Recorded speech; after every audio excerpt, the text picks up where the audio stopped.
What was I thinking of? Making my camera, turning my camera off.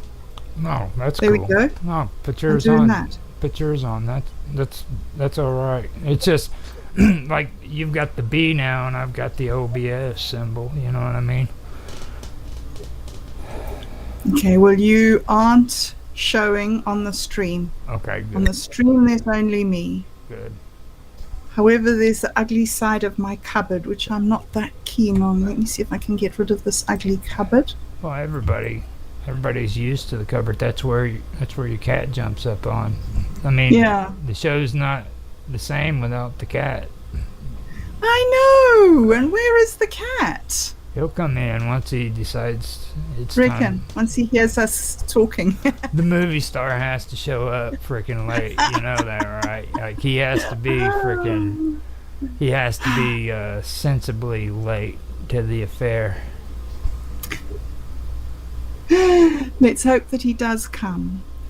Okay, so I'm hating this. My mouth is out of sync with my talking. It's Wow. I wonder how that's going to work. Why is that what happened all of a sudden? It has never been like that on this computer. I told Callum about it, and he said that he would have to uninstall the operating system and reinstall it. You see, it doesn't do this on Teams, and that's how he set it up to work. He set it up for Teams to work. But now nobody wants to use Teams, and so I'm kind of stuck with these other things that, I don't know. And I don't understand why it would be any different. Why can't I just use Element? Why does it have to be set up for Teams? That doesn't make any sense to me. It's just a computer. Why doesn't it just work? I got an idea for you. Now, up on top where it says Duality with bobdub, you see that little clock right there? Yeah. Put Performance your mouse. seat. Okay, go click on that performance setting and set the performance to just before best performance instead of high quality. Ah, this one. Okay. So, like the first quarter. Okay. Yeah. I wonder if that's going to work. No, that makes it worse. Yeah, I see that. Okay, so put it to the one right next to it, closer to the high quality. All right. Now then. It sort of works. A little bit better. Better, a little bit better. Now, what happens if you go to highest quality? What happens if I go to highest quality? Does that change anything? Does it look to you like it changes anything? I still see lag. It actually gets worse at highest quality. Yeah. Let's go to 3/4 and see, and stay with 3/4. Sounds good. Oh, okay. It's better for you. Yeah. Okay. And if nothing else, I can edit it in Blender and get it synced. So I did it to the last one. So. Okay. All right. Cool. All right. Now let me go get a smoke real quick and everything. Yes. Before we start jumping into it. Okay. I've got the recording going, just so you know. Oh, you're already recording? Yeah. Okay. I want to get some cool behind the scenes footage of us acting ridiculous. Which we've done a good job so far. Just okay. You know. Set this and try that. Yes, that was pretty good. It was us in our natural habitat, and we pulled it off. Okay, cool. I'll see you in a little bit. All right.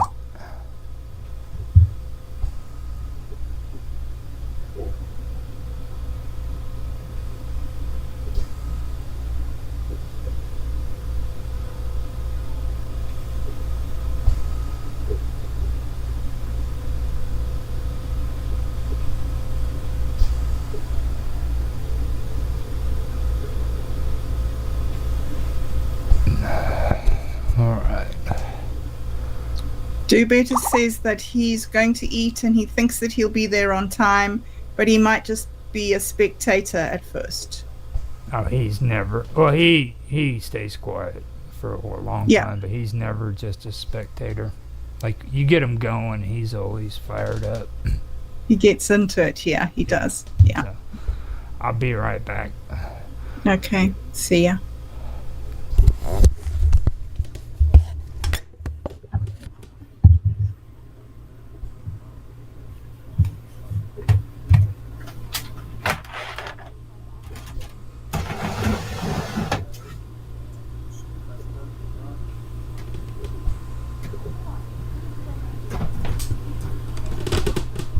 Oh. Okay.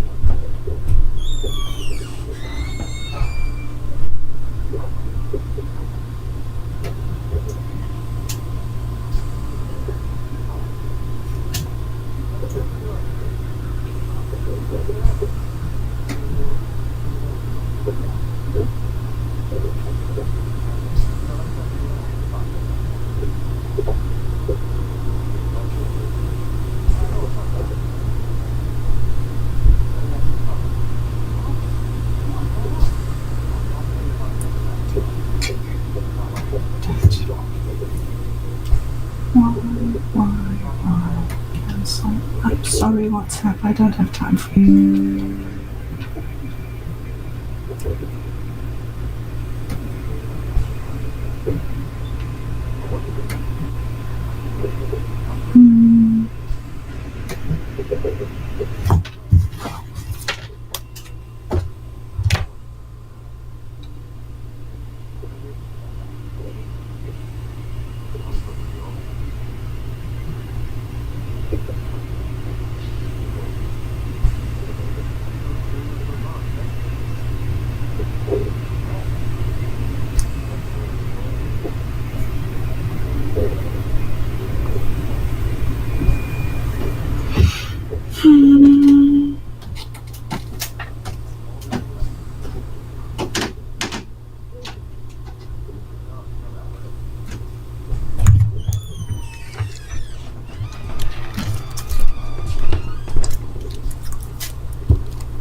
View your channel. Okay. Well.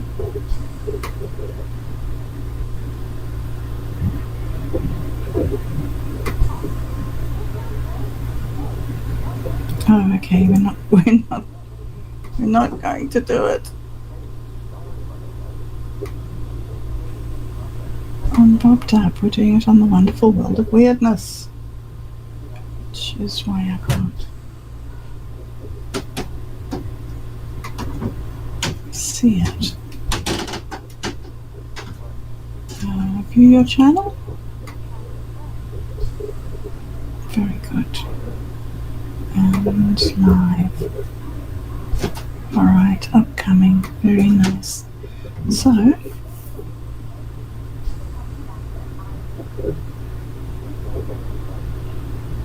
nice.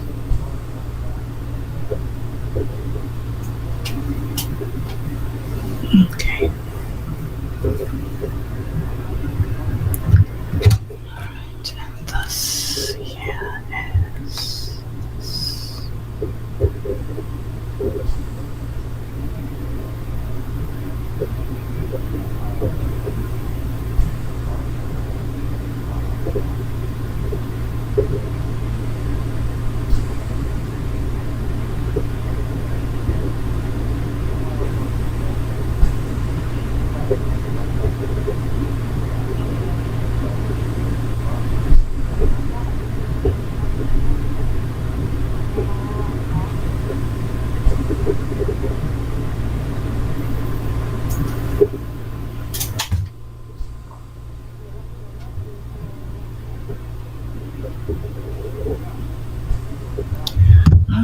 teacher. I want to ask you some questions.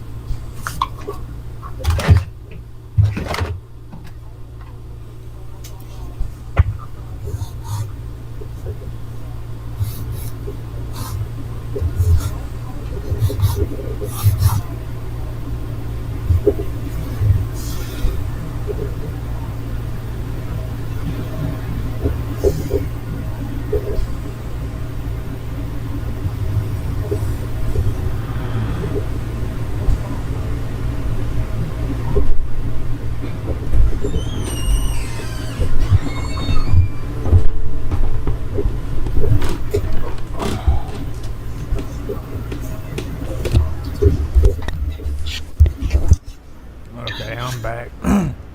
Awesome. How do you smoke a cigarette so quick? I have Like, do you eat it?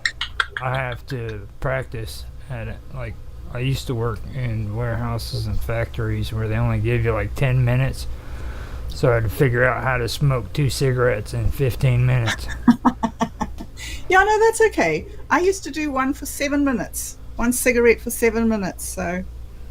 That's how I did it. I had to break them down 7 minutes for freaking each cigarette. Yeah, and light the one from the other? No, I couldn't Not do that. good. I'm not a barbarian.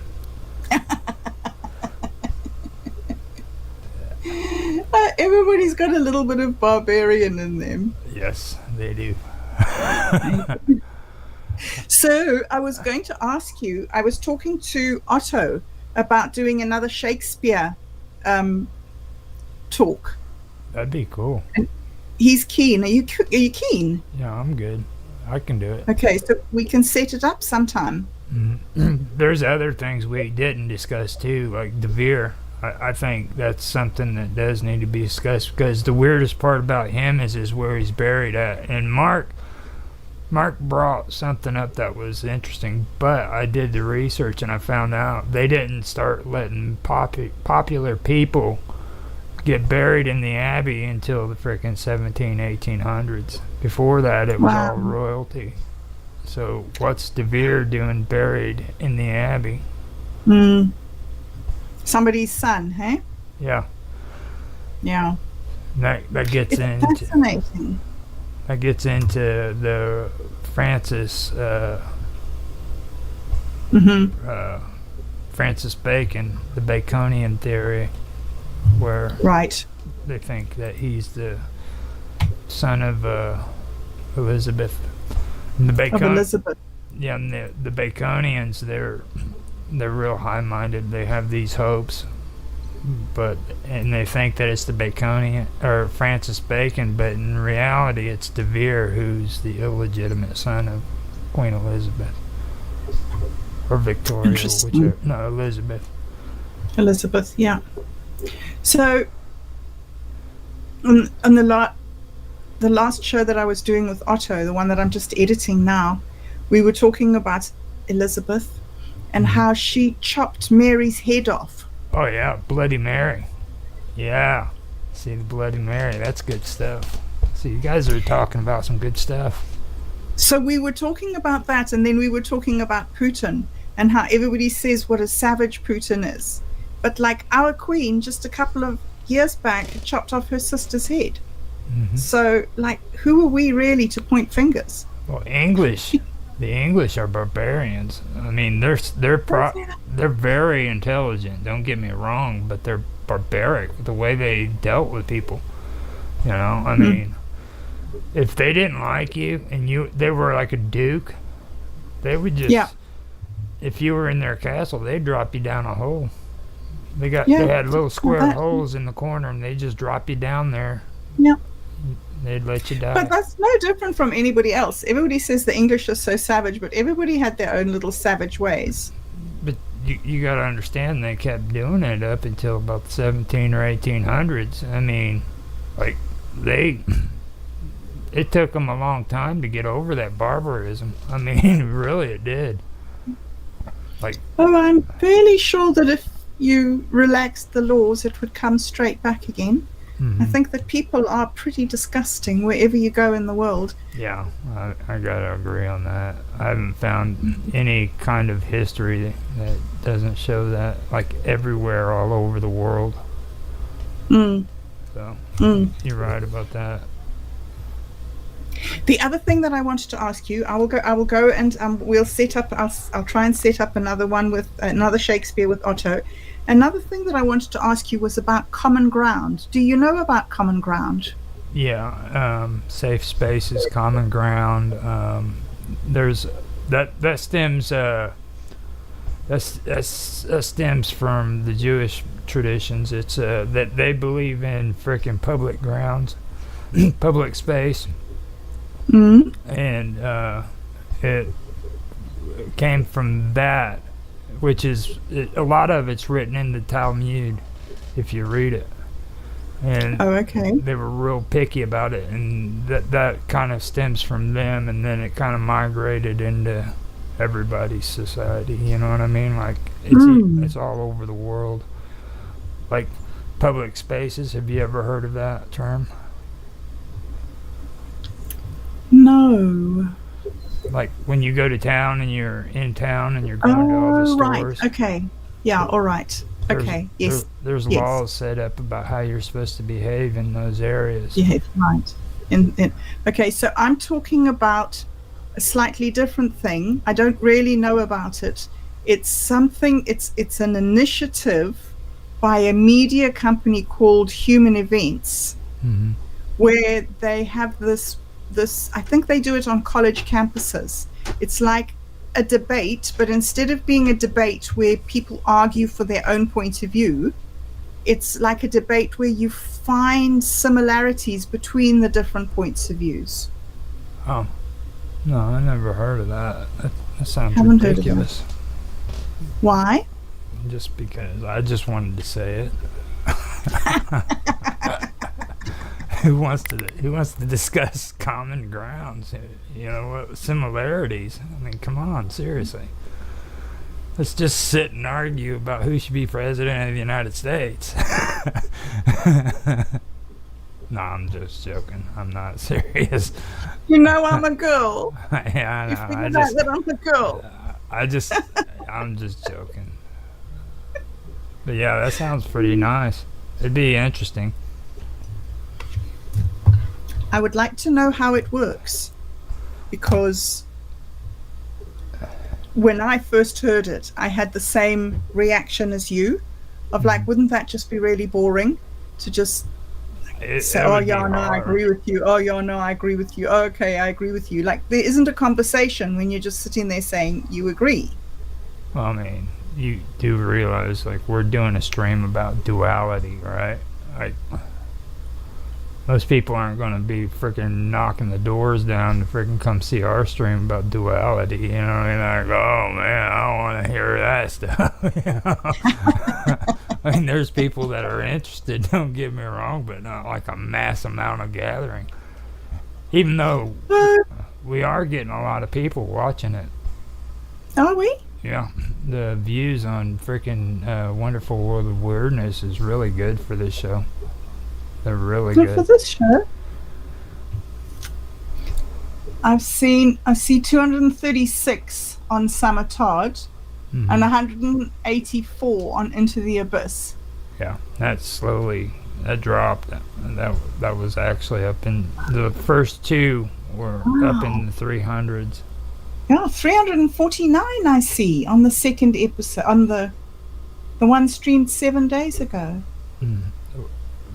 Oh yeah, that's the one the first one I put on Wonderful World of Weirdness, the one with all of us and you and Vince and Julian, because it was on it was on my channel, but I didn't have it on Wonderful World of Weirdness. So Weirdness. Oh, okay. Yeah, that's really awesome viewership. 349. Yeah, people love that. Yeah. Well. And I think that we've had a drop off in viewership, or everybody has, over Christmas and January. But now the kids are all back at school. I don't know, but you don't have summer do you have some? Oh, you're in the middle of winter, so you wouldn't be having summer holidays in the middle of your winter. No. Our kids down here have all gone back to school, so I'm expecting viewership here to start picking up. Cool.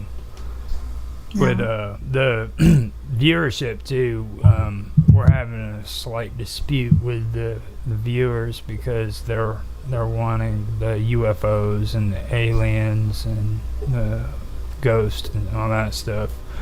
But then, like, a majority of them that come in are freaking trolls.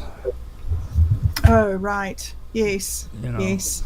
But like, I've had a couple of them that had some, good criticisms and debunking and stuff like that. But a lot of them are trolls that just want to say stuff. So yeah. And that's difficult, because you don't want to ignore your audience, but neither do you want to be misled by people who just want to be nasty. Well, I'm not a nice person to those guys. I'm like John. He's Mr. Nice Guy. You know what I mean? I'll tell him, I hate trolls, and then I freaking mute them from the channel, like, because I don't see a purpose for allowing trolls to just run rampant on your comment section. No. Don't feed the trolls. All absolutely. Right. So I mentioned it to John. I mentioned it with John on Old Men Talking, and I told him, I was like, I don't do that like John does. I'm not gonna be nice about it and just let it go. If you're being a troll in comments, you get muted, and that's it. Yeah, cool. I think that's good. I mean, it's your channel. You don't need anybody just coming in and shitting in the middle of your lounge floor. Right. So. Everybody is kind of, like now we're talking about it too. So, I mean, it's just, if that's the way it's just going to be with it. I do it on all my channels. I have no problem with it. Everybody calls it. No, me neither. Everybody calls it. Me neither. You see, I don't think we have time to talk about it really, but I don't believe that free speech is nasty speech. Yeah. I think that you can have free speech and still be polite, and I don't think that I need to put up with somebody who wants to be an asshole to me. Right. Exactly. Doesn't work for me. I just found a dilemma I have, though. I don't know. How am I? Yeah, I can do that. Never mind. I was wondering if I could pop my notes up and still be able to see the stream. But you can? Okay, cool. All right, so I think we're going to start streaming. It's 12. Okay. Ready to go? I hope this is going to work. Okay, so then 3, 2, 1. Hello, everybody. Welcome back to Duality. It is episode 4 today, and once again, I am joined by Roger Hansen of Roger Hansen Live. Hey, Roger. Hello. How you doing, bobdub? Pretty good. I think I'm settling down now after my great adventures, starting to come back to reality. So yeah, it's good to be here with you. And we've got a really great show lined up again today. So far we have on this program, we have looked at masculinity and femininity, and we've seen the differences of them, and that we both are part masculine, part feminine, and we use those masculine and feminine skills in our everyday life. And then last week we took a deep dive into some of the ancient sermons and prayers that give us opportunities to exercise both our masculine and feminine aspects. And so this week, we thought that we would go a little bit further into the nitty-gritty of duality and talk about the duality of man. And I thought that I would pop over here to, let me see, I think this is the Merriam-Webster Dictionary, and read you the actual definition of duality before we get going. It says here that duality is the quality or state of having two different or opposite parts or elements. dualism. It gives a quote here from Thomas Matthews. That duality, sophistication paired with authenticity on the wine list, simplicity spiced with creativity on the menu, gives the Maria energy and distinctive character. And then there's another little quote here from Stephen Hawking that says, by the wave-particle duality of quantum mechanics, light can be regarded as both a wave and a particle. So that's a kind of like an interesting sort of like 1,000-foot view, if you like, of what the actual sort of scientific literary meaning of duality is. And we're going to delve a little bit deeper into that and discuss duality and dualism, in fact. And I thought that we would start off, Roger, I would start off by just asking you about the duality of man, the concept that refers to the contradictory and the complex nature of human beings. How do you view it? Well, it suggests that every person has both good and evil within them, for one thing, and that their actions and choices reveal their dominant personality. So you have that going on, and then you have the duality of man being used to contrast different views, reactions to the same topic or situation that's taking place.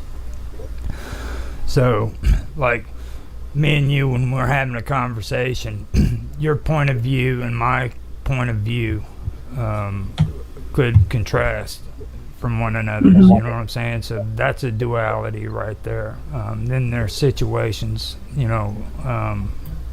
and the way we react to them, different reactions for different situations that occur. So that right there is another thing that I know. I know that it's common in a lot of literature, philosophy, and psychology as well. So that's one thing that I get into. And then the differences between dualism and duality, a lot of people have an issue with that. And I haven't really read up too much on that recently, and I almost forgot this too. But there is a difference between dualism and duality. So that's another thing that I'd like to point out. Point out, right, yes. So we have this good and evil within us. Is there any sort of like explanation of where it comes from or why we should have a dual nature? Well, dualism and duality, I believe, comes from ancient beliefs that go farther back than just the Judaism or Muslim beliefs. Zoroastrianism is a good example, and I know we talked about discussing that next week, because I need to do a little bit better research on it, but like I said, I haven't been reading up on this for about a year and a half, but so I want to kind of get it all back down in my head. But that's where it all started from, ancient beliefs like that, which is Indo-Aryan, which was changed to Indo-European, because the term got vilified during World War I, basically. And dualism and duality stems from Zoroastrianism, which was like the ancient Persians' belief. They're the ones that believed in a lot of this through Zoroastrianism. And duality, it refers to the state of being divided into two parts or aspects, whereas dualism,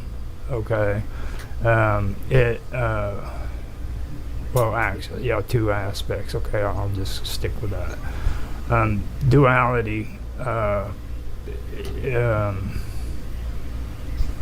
it refers to the concept of two complementary yet opposing forces or ideas, okay, that exist simultaneously. So it's the concept of a complementary, you know, forces or ideas. You know what I'm saying? Mm-hmm. Examples of duality you can see in various aspects of life. Okay, and that has to do with stuff like light and dark, good and evil, yin and yang. All right. So now you have that. That's duality. Then you have dualism, and that is different slightly than what duality is. Okay. Yes. Okay. It's the philosophical belief that the universe is made up of two opposing and irreducible principles. Okay, so they're opposing and they're irreducible. Mm-hmm. Now, it's the idea that there are two separate and distinct realities. Okay, and that they are in a constant state of conflict. All right, so you have two separate and distinct realities, and they're in a constant state of conflict. And a good example of dualism includes mind over matter, okay, which you hear a lot of, and then good and evil. So dualism deals with good and evil, you know what I mean, as well as duality. So they both kind of deal with it. But the thing about dualism is you got to look at the way it's written. Okay, now when ISM is added to the end of a world, that means that it's not a passive word. You know what I mean? So whenever you look at it, you have to look at dualism as being or duality as being the passive word for it. Okay. Usually any words that have ism at the end isn't passive. So, and I know we were going to move forward, but this is one of the parts where you have to look at the feminine and the freaking masculine aspects, okay? Because the passive form of the word is a feminine aspect. So that kind of goes into that area that we've already previously discussed. Okay. That's interesting. Right. So duality is the feminine aspect, and dualism is the masculine aspect. Basically, yeah. It's it's complementary. Duality is it's complementary, right, and opposing forces or ideas. Now it's necessary for balance and harmony. All right, and then and then it has to do with light and dark, good and evil, yin and yang. Mm-hmm. So then you have dualism. It's irreducible principles, and they're always in conflict. All right, it's a constant state of conflict, and that's like I said, mind over matter. You know, I believe we were talking before in the last episode where, yeah, you have to speak mind, or it has to be mind over matter, but at the same time, you have to be able to think on emotional levels. Okay. Mm-hmm. So. Yes. Right. Right. So, is this somehow related to the material world versus the spiritual world? Well, that also kind of gets into Zoroastrianism. So, we'll wait for that then, shall we? Yeah. we can. It's the best I can say is it's not as much spiritual as it is mental. Ahura Mazda explains that. I don't know if you've heard of the term Asha. No. Okay. So yeah, we'll go over that in the next episode. Okay. But all right. But that really is important. Mm-hmm. Mm-hmm. So they're two separate and distinct realities that are in a constant state of conflict. So that's dualism. That's dualism. Right. But duality is complementary. So duality would be masculinity and femininity, and dualism would be good and evil. Mm-hmm. Am I right? Well, good and evil is in both of them. Dualism would be more of activism. You know what I'm saying? Like mm-hmm. when you know how we were talking about the masculine aspects is getting up and doing something, things like that. Right.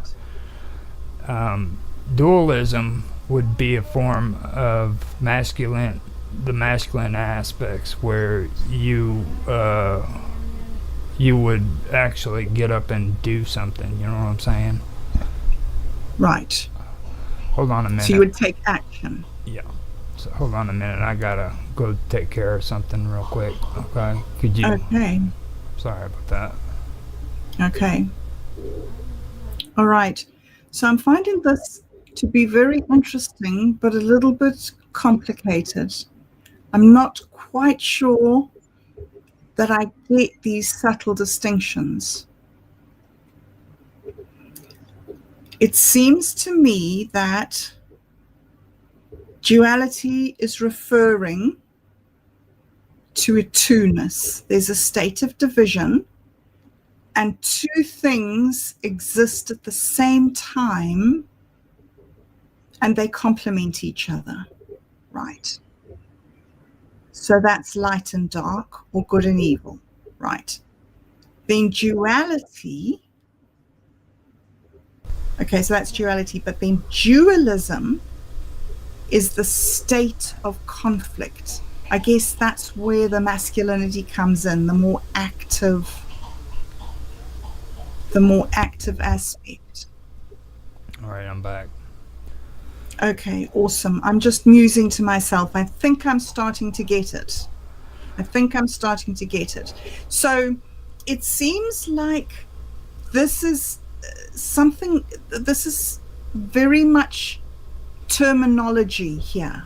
Yes, exactly. It really is. And it's really when it comes to mind and matter, okay, you what's inside of your mind is visualized, okay? Right. It doesn't become matter until it becomes a part of reality, of the real world. Okay. Okay. So matter is kind of what goes into Zoroastrianism, where Ahura Mazda created the ideal world. Okay. Yes. Now, this ideal world is a world where everything is complementary to one another, and they do have opposing forces, but these opposing forces don't allow actions to happen which causes a person to suffer because of that action. You know what I'm saying? Mm-hmm. That's the ideal world. But in reality, when it becomes matter, when that ideal world becomes matter, you have these forces that are in conflict with one another. Right. Okay. Right. And these yeah, there you go. So the ideal world is the world of thoughts and spiritual things, is it? Right. But the real world is here, where we have to deal with matter and accidents and suffering and pain and all those things. Right. That's dualism. Interesting.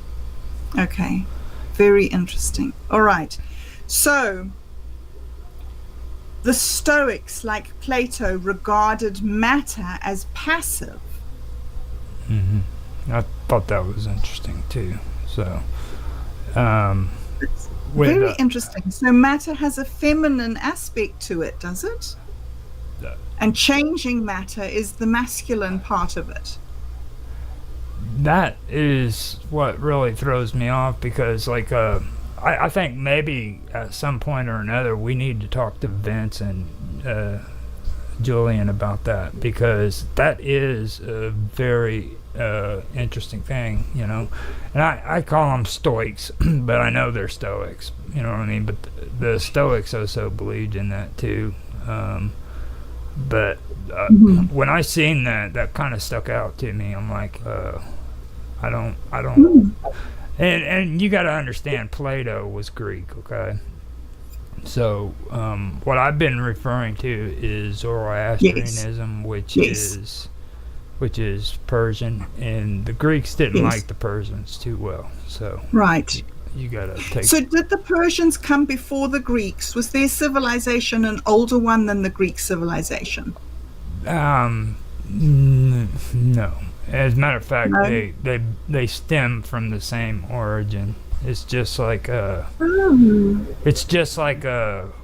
Hindu or Buddhism and Hinduism and all that. They stem from the same origin as what Zoroastrianism stems from. It's the Indo-European, Indo-Aryan civilizations, culture, whatever. I'm not quite sure how to classify that, but that's where they all come from. Fascinating. Okay, so let's move on to some examples. Can you give me examples of where both the concepts of dualism and duality are incorporated? A good example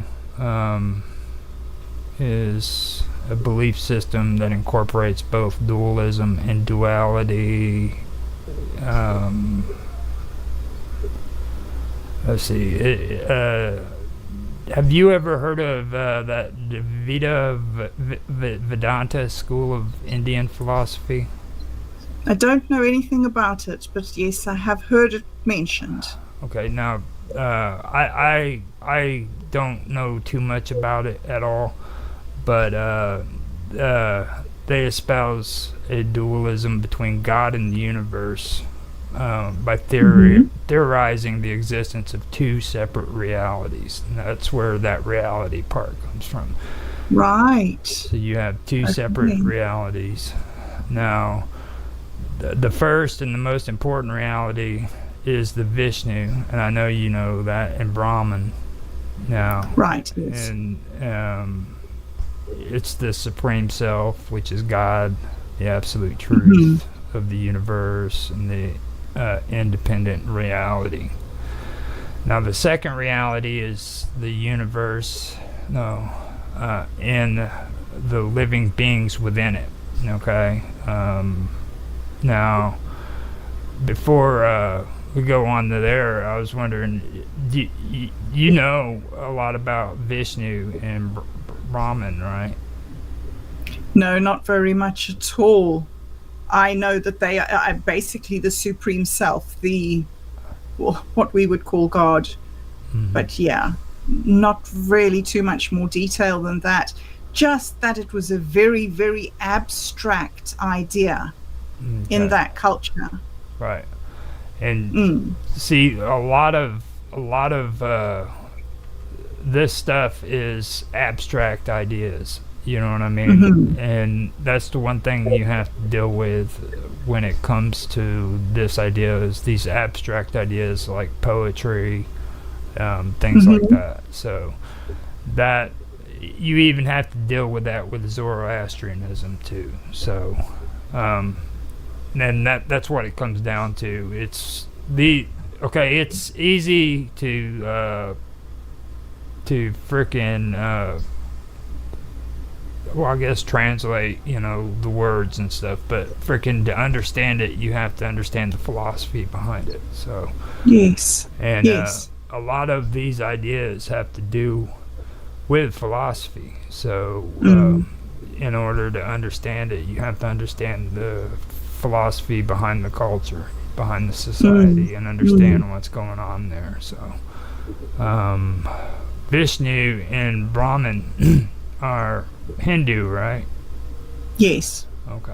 So with the Hindu beliefs, they stem from the same place, the same origin, okay? But they didn't freaking like break off from one another. You know what I mean? Right. So, yes. But they come from the same belief system as one another. So that's kind of interesting there.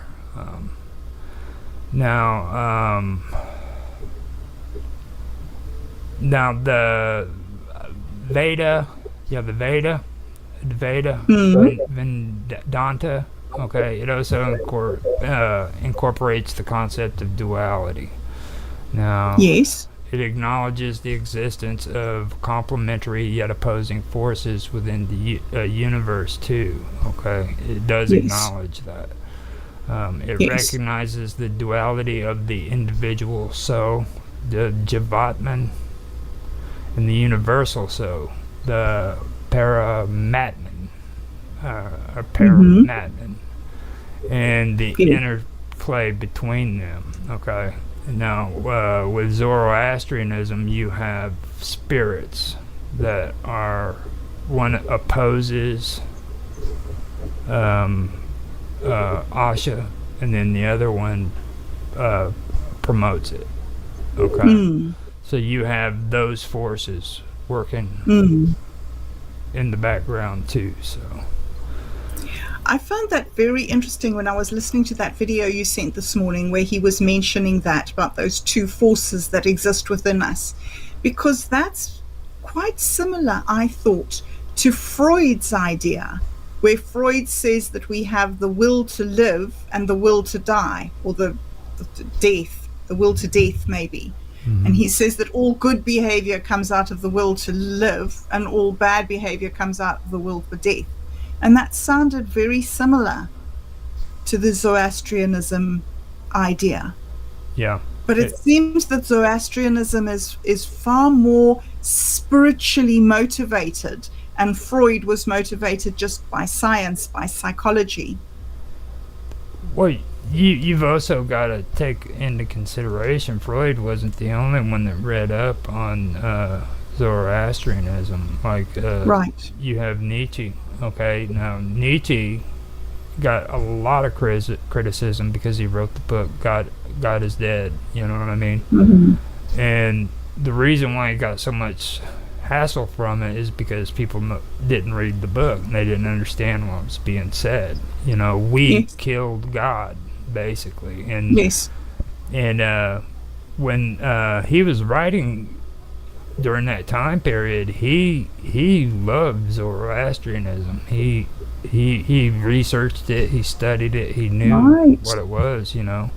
So he got vilified too. Like I was talking about, the word Aryan got vilified because of World War II. Nietzsche got vilified because Hitler really looked up to him and enjoyed his writings. He actually manipulated his writings so that he could frickin' do what he intended on doing, you know. And wow, really? Yeah. Gosh. A lot of his writings involved that. So it's interesting how all that did work out, is all I'm saying. Like, it was a lot more involved than just Freud. You know what I mean? There was a lot of people. Right. There's a lot of people today. School. Yeah, there's right. So that seems to underline your point of duality. Right. It's like these good and bad things are all mixed up together. You can't separate them. They're all in there. Well, all the good thoughts and all the bad thoughts, all sort of like in one great big pot.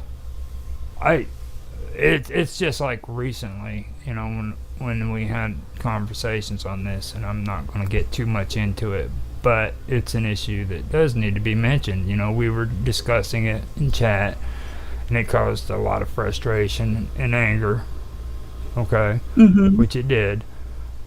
But at the same time, it's something that does need to be discussed, you know what I mean? Because we have people living in the world today who freaking believe that freaking good oversees evil, which that's what's been taught to us. Okay, Yes. we've been taught that good will always prevail. Everybody Yeah. believes that, but Yeah. that doesn't necessarily mean that everybody believes that. You know what I mean? There's other people who believe that good is a force, a power, just like evil Yes. is a force and a power, and they both have the same amount of power. It just you have the decision to decide which path you want to take. Hmm. You know. You know, I think that it's really interesting and difficult to have these conversations because of the way our language works. I often think that when we talk, we say, "This is the way it is." And we forget that we don't know what the way it is. So, one example is to say, like somebody said to me yesterday, God wrote the tablets on the 10 Commandments on tablets. And I said, I'm sorry, I just can't believe that. I can't believe that a spirit being came down to earth and wrote things on rock. For me, I can see that a person could say, God told me this, or God intended this, or God prompted me, or whatever. But that isn't a reality of God put writing in a book. God maybe inspired it or something. And I think that it's really important to hold these belief systems very lightly in our hands, and to know that everything we know now is going to be understood differently in 100 years' time. And these insistence on this is the way it is something that can really divide us and make this false dichotomy of this is the way it is, this is the way that's right, and this is the way that's wrong. Whereas, do we actually know that what is right is right? It seems right now in our current understanding. But we could be wrong. Yeah. In all reality, we could be wrong. Mm-hmm. Oh, I love how you said that, because it's the thing of it is like, for me, okay, in my personal beliefs, all right, I can't debate on if God wrote something on a piece of stone or not, you know what I mean? But at the same time, I have to use what's called discernment, okay? Yes. Now, I've been talking about the Zoroastrian, so I might as well just use them as an example again. So, yeah. Okay. Now, all through Zoroastrian writing, you'll see where they're talking about they're talking about discernment, but not one time will you ever hear, or I haven't heard to this point, anybody who discusses it mention the word discernment. I've never once so far heard the word discernment being brought up. But interesting. The weird part about Zoroastrianism is if you listen to these people, you'll hear it everywhere. Okay? It's about discernment and being able to understand the true from the false. Okay? So, and like I said, next week we'll get into Zoroastrianism and we'll talk about truth. You know what I mean? What is truth? What is truth? You know what I mean? But that's what it is, okay? I'm really big on history. I've read all the things that they've done to the Bible. I've read all the things that they've done to all these writings. The Phoenicians, okay, they literally decimated everything that the Phoenicians believed in. So the only thing we get from the Phoenicians is what the Greeks talk about. Yes. Okay. So we can actually get little bits and pieces from what archaeologists discover. You know what I mean? And I've learned to discern the true from the false by collecting this information in my head. And I know that this isn't true because I found this out. Okay, this is using my mind. This, Yes. okay, I'm not living in a fairy tale where things are made up, you know. Yeah. So Yeah. that's what I think is important. You know what I mean? Being able to Absolutely. discern the To truth from the discern. false. Yes. So I have a very dear friend who grew up a Christian and found the Christian way to be terribly persecutory. You couldn't do this and you couldn't say that, and this was a sin, and that was, which is completely different to my experience. But in his experience and living under that tyranny of religion, he couldn't at all understand any of the teachings about Jesus. It just didn't make any sense to him, all this talk about love and everything. And so when he was a teenager, he left the Christian church and he investigated, I think, a lot of the Dharmic religions, I think around yoga and the yogis, and and found peace, found himself a way forward through that perception of truth, of the cosmic law.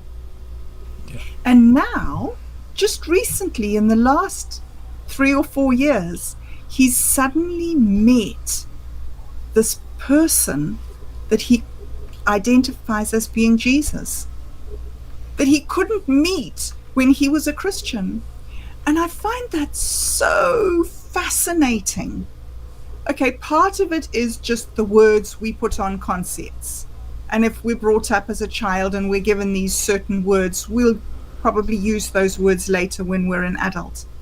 But the other part of it is this discernment thing that you're bringing up, and this thing that there is some sort of ultimate truth.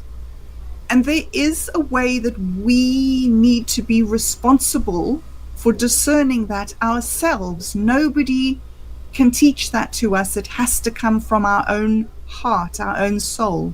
Mm-hmm. Don't you think?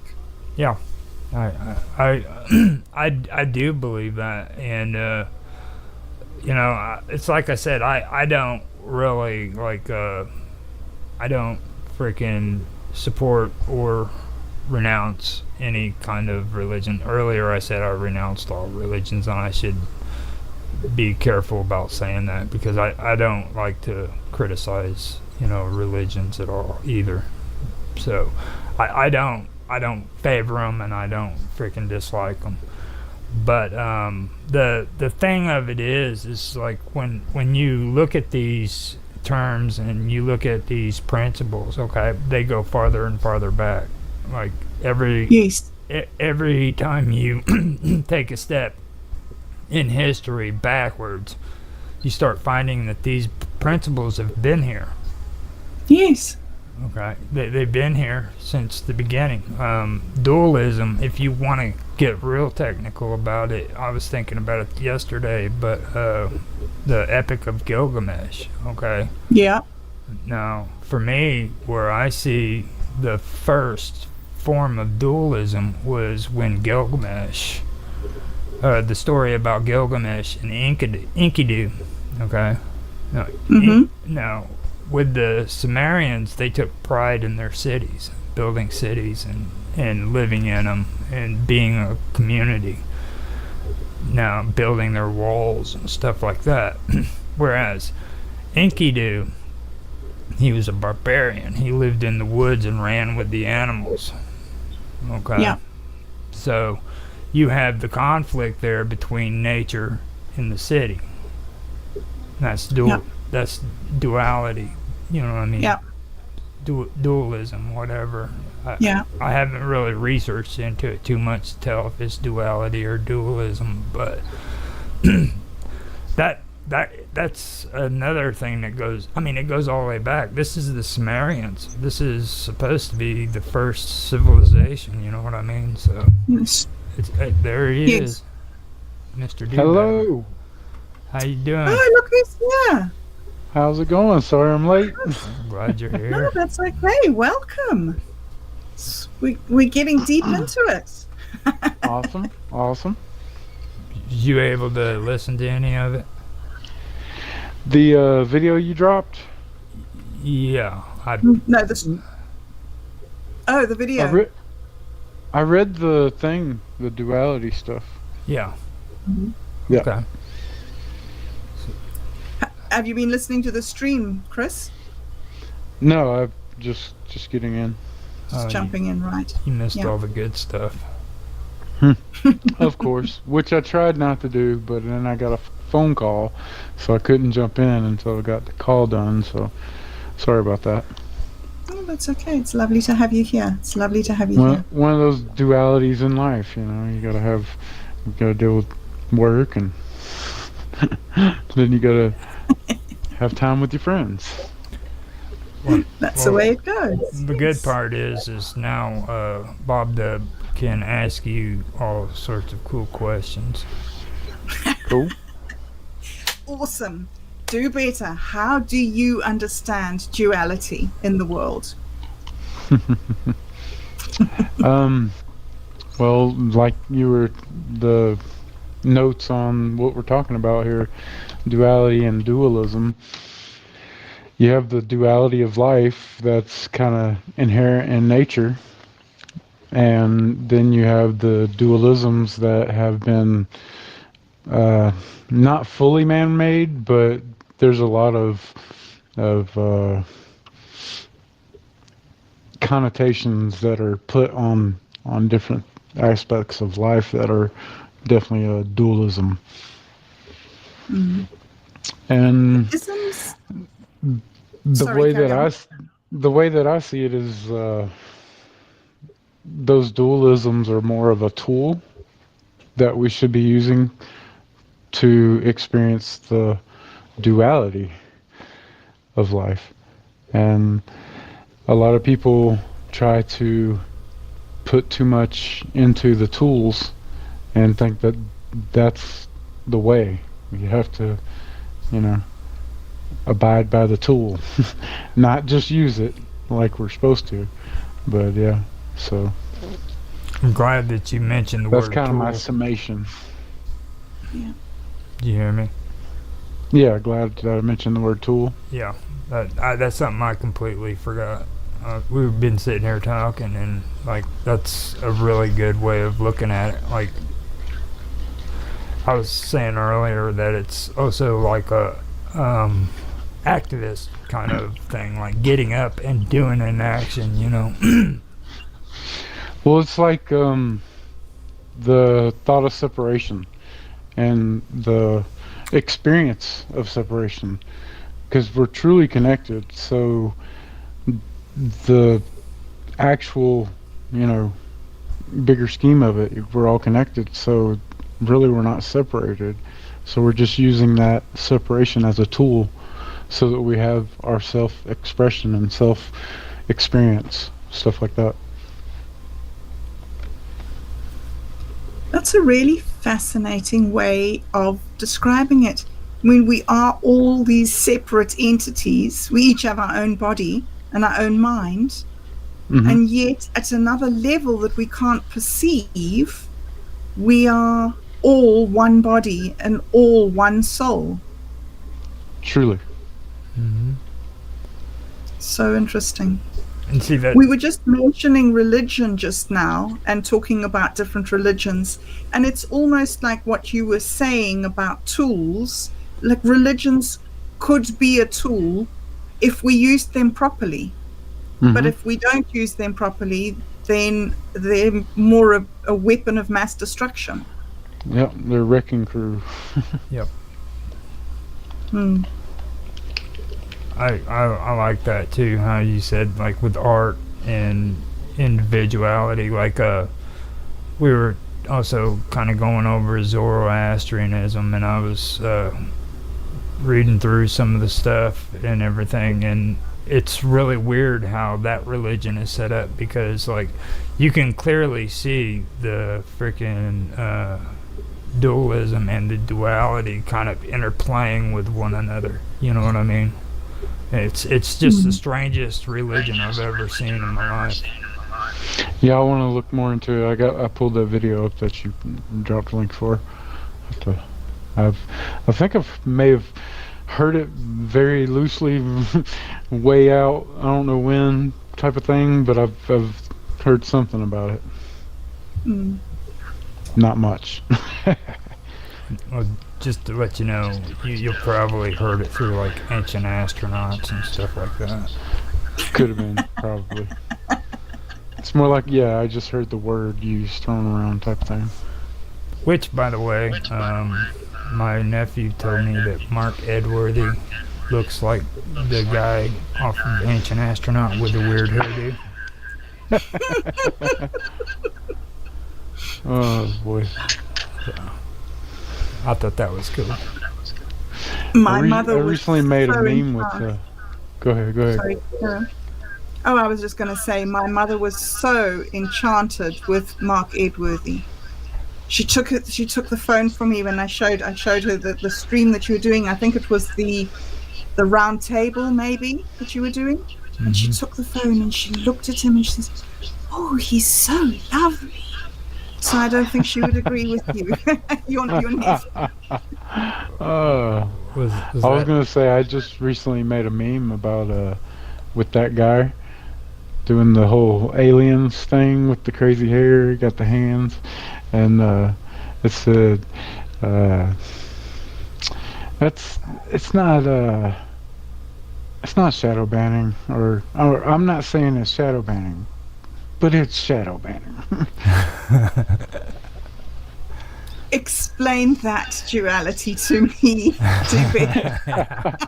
So he's got the famous quote like, "I'm not saying it's aliens, but it's aliens."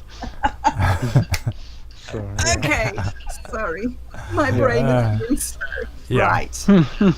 When he's always showing the paintings and stuff with the spaceship in the background. Yep. Oh, I love that.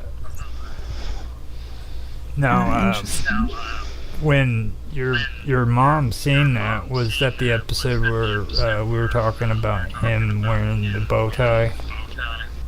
I think that was the one. Oh, wow. Yes. Yeah.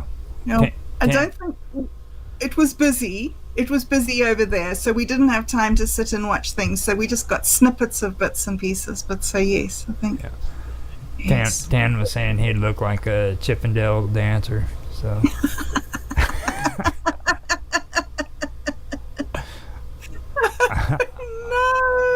I don't think my mother saw that at all. No, I just can't think what's going there. Why you want to put such dirty thoughts or visuals and shit like that's crazy? Well, I didn't do it. It was just... it was like Dan, the one that said it. I was like... Because I told him he'd look good with a suit and a bow tie, you know, and that's when Dan said that. And I was like, oh my gosh. Oh, it's so odd how people dress up just to get undressed. Yeah. This is a very strange world we live in. That was hilarious. Too funny. Okay, so it's not shadow banning at all. It's just agents. Not saying it's shadow banning, but it's shadow banning. It's an echo chamber, dude. Yep. For we sure. shadow ban ourselves into our own corners, I think. So one of the things that we talk about when we talk about duality and dualism, we talk about complementary and what's the other word, Roger? Complementary and opposing forces. Yeah. But this isn't really about morality, is it? It's almost just an amoral situation. Like shadow banning. Like some people think it's a good thing and some people think it's a bad thing. And the people who think it's a good thing think it's a very, very, very good thing and should always be done. And the people who think it's a bad thing are absolutely dead against it. And so you get these two camps of people that neither one of them is necessarily right. They're just opposing. Right. What do you think about that, Roger? Well, I hate saying this. I hate. Oh, look. Oh, wait. Roger's gone away. No, I'm not gone. Chris, Hold on. can you take it? Yeah, just that's part of the system that we've been brought into that has to push the duality of the narrative, you know, Right. fear and love and hate and all the things, just keeping us from seeing our true nature is that connectedness, and that these dualisms are truly part of our nature that are there for our entertainment and enjoyment if we use them the way that we, you know, have the ability to use them. Sorry about that. I had my thing muted. Oh, that's okay. Now, what do you think, Roger? Now, that is kind of weird too, because like you have the ideal world, which is the mental world, and then you have the material world, which is matter, basically, okay, mind and matter. So when it comes to reality, you have the Zoroastrians look at the world with a moral reality. You know what I'm saying? So morality does play a part in it. The morals and stuff. So I mean, like, that's kind of tricky too. And like I mentioned it before, like in the Old Testament with what was the name of that freaking monster from the abyss? The Leviathan. The Leviathan. Okay. Now, back during that time period, they were in competition with Zoroastrianism because it was all about morality and the religions having a moral standing and stuff. So what happened was the Jews ended up freaking creating the Leviathan and putting it in their Bible. Now, if you listen to what that passage says, that completely goes contradiction to what the Zoroastrians believed in. Okay, you know, I was telling you about the good and the evil, and they both have equal force. Well, with the Leviathan and the story about that, it discusses God's will.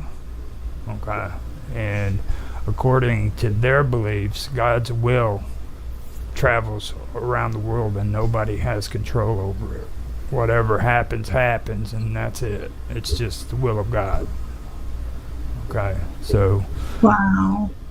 So that is the moral part of the Jewish beliefs versus the Zoroastrian part, you know, when it comes to morality. So you kind of have that going on. So why do you think that we people have this urge to find goodness and to overcome evil? Where do you think that comes from in us? Because if there are just these two forces and they're just like sort of equal and opposite forces, why do we as people choose one thing to be better than another? Is there ultimate goodness, or is it just opinion? It's tough to call. I mean, for me personally, I mean, which would I rather have? I mean, you know what I mean? I mean, look at it. It sucks when you freaking support the bad because bad things happen. You know what I mean? Like, I mean, if you wanted good things to happen in your life, what are you gonna do? You're gonna do good things. Choose the good things, right?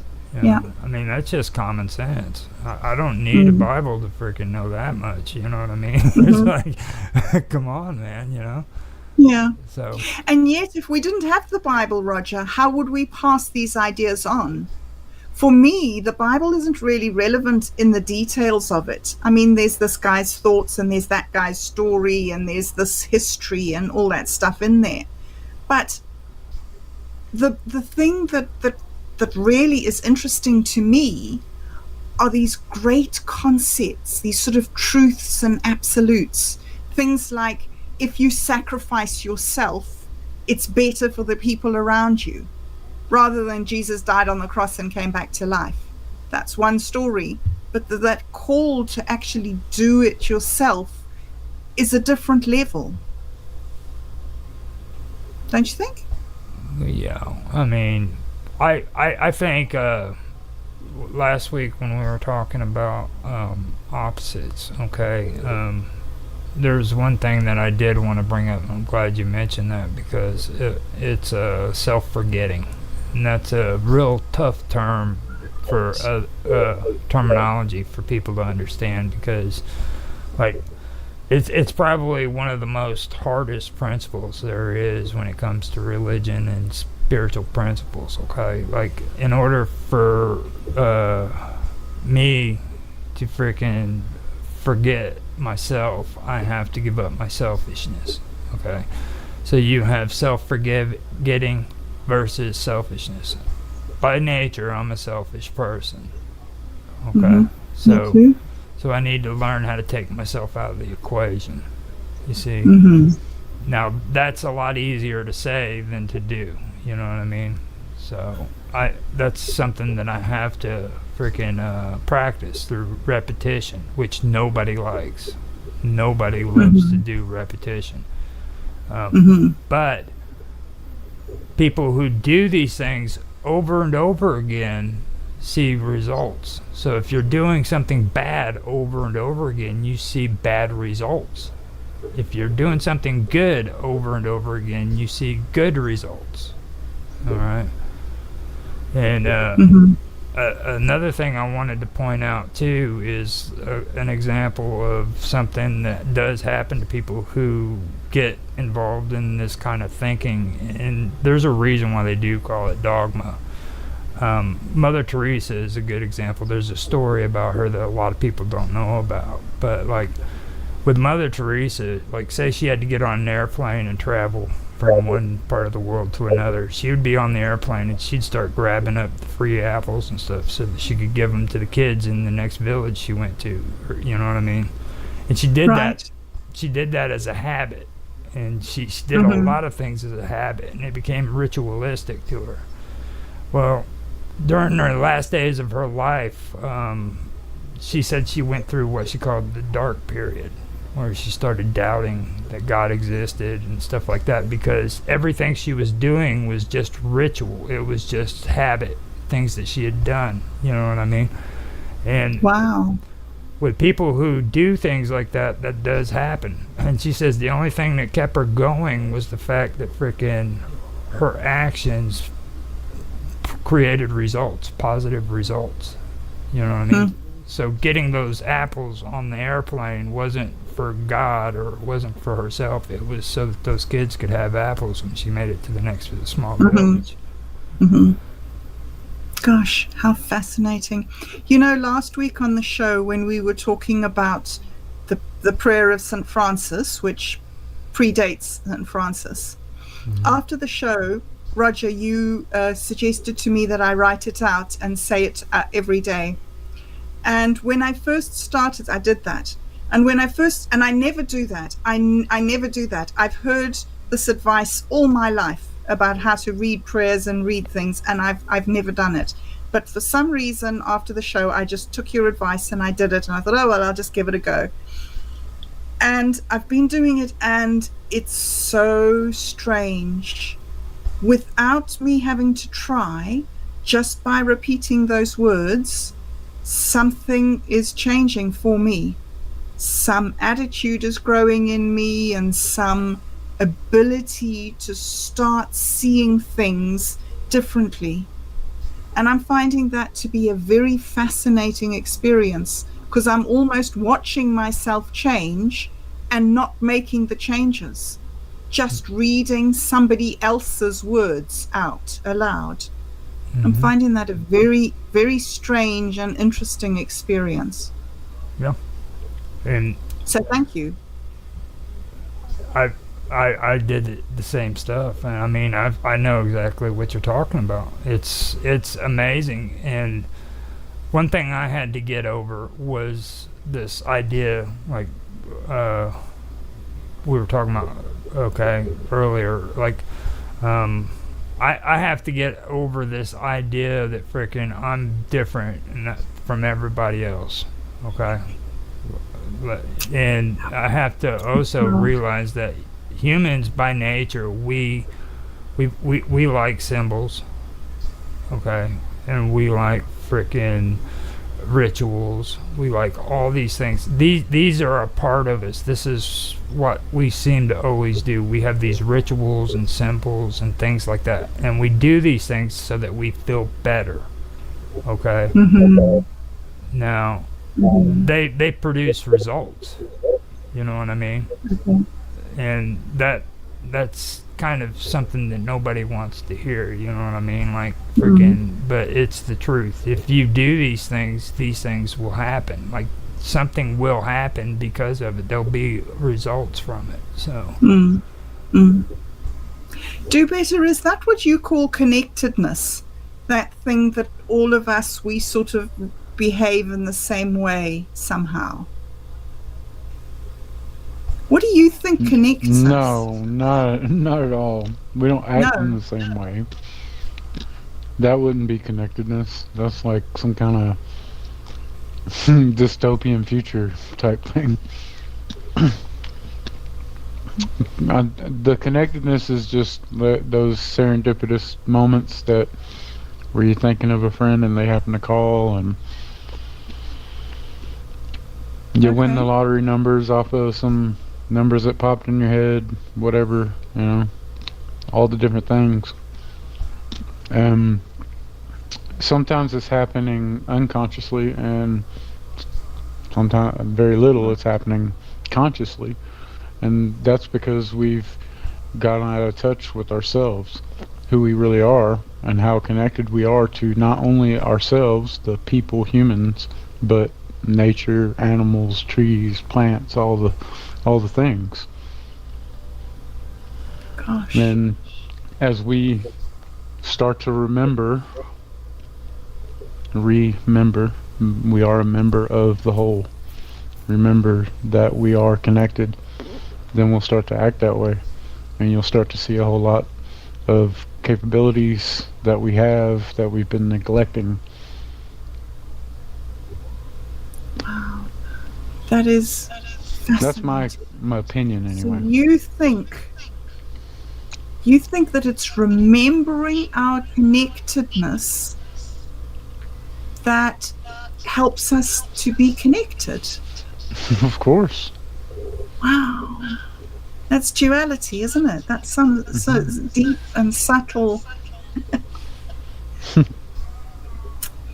Well, that was a really, really interesting discussion, and I have a million questions, which unfortunately are going to need to wait until next week because we're at the end of our time. But before we go, I was just wondering if you guys would like to just wrap up, give us some final ideas on where we're going, where we've been, where we come from, what you think sort of as a result of this conversation. A final thought, do better. I can't see the future or predict it, but I just feel like the amount of harmony that we could be having in the world is within our grasp. We just gotta keep being that which we seek in the world. Wonderful words. Roger, how about you? Final thoughts on duality for today? I pretty much believe that duality is a way of peace. You know what I'm saying? And I know that a lot of people don't agree with the concepts that are involved with it because they have had, bad experiences from it. But the best I can say is just give it a try. You know what I mean? Mm-hmm. If something in your life isn't working, try something new. You know what I mean? That's called change. So that's the best way I can say when it comes to duality. Usually when there's something bad happening in my life, it's because I need to do the opposite of what I'm doing at that moment. You know? So Wow. so just change. That is good advice. That is good advice. Wow. That's okay, well, Roger Hansen Live and Do Better. Thank you very, very much for a fascinating conversation. And we will be back. Thank you, all of you, for joining us today. It's great that you came and listened to us. And we will be here again next week. And as we've said before, we will be looking more deeply into Zoroastrianism and more concepts around this really fascinating subject. So until next week, keep well, everybody. Try something new. Be connected. And we'll see you then. Bye, guys. Bye bye. Bye bye.